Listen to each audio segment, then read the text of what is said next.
1962 оны 8 дугаар сарын 4-ний орой Холливуудын хамгийн тод атла хамгийн нууцлаг од Мэрилин Монро өөрийн Брентвуд дэх байшин 12305 Фефе Хелена драйвд амьдралынхаа сүүлийн мөчийг өнгөрөөсөн юм. Тэр өрдөө 36 настай байв. Хэдийгээр алдар хүндийн оргилд байсан ч Монро сэтгэл зүйн асар их дарамт ганцаардлын дунд амьдардаг байлаа.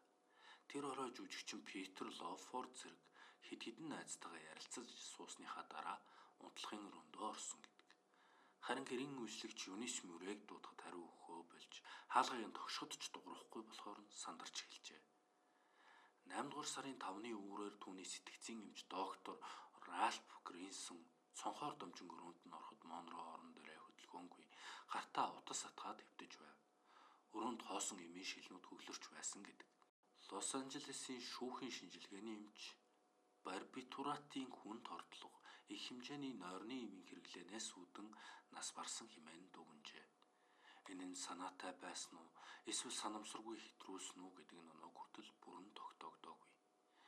Албан ёсны дүгнэлт нь магадгүй амиа орлолт.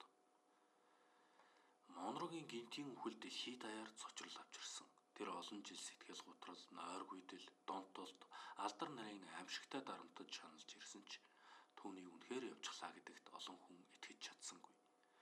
Түүний үхэл олон 10 жилийн турш төрөл бүрийн таамаг, хувилдааны онолыг дагуулсан. Холливуд дахь улс төрийн сүлжээ, Кеннедийн гэр бүлийн холбоо хүртэл яригдсан ч бодиттой нотлохоо нэг ч гарч ирээгүй. Гэвчин нууцлаг үхэл өнөөдрийг хүртэл хүмүүсийн сонирхлыг татсаар байна. Харин цууяараа хувилдаан бүгдээс цаана нэг хүний үнэн оршдог. Мэрилин Монро бол онцгой авьяастай, эмзэг, мэдрэмжтэй эмэгтэй байлаа. Түүний үхэл бол алдар нарын хурц гэрэл дор хэний ч анзаараагүй дотоод тэмцэлтэйн зэрэгцэн өнгөрсөн амьдралын эмгэнэл төгсгөл. Өнөөдөр тэр гайхамшигт гоо үзэглэн эмзэг оршгүй нэр алдрын аимшигт үнцнийг бэлгэдсэн домог болон үлджээ. Түүний одоо дооч бүдгэрээгүй. Тэр сүүлчийн шөнөөсөө хойш олон 10 жил өнгөрсөн ч дэлхийн соёл урлагт од болон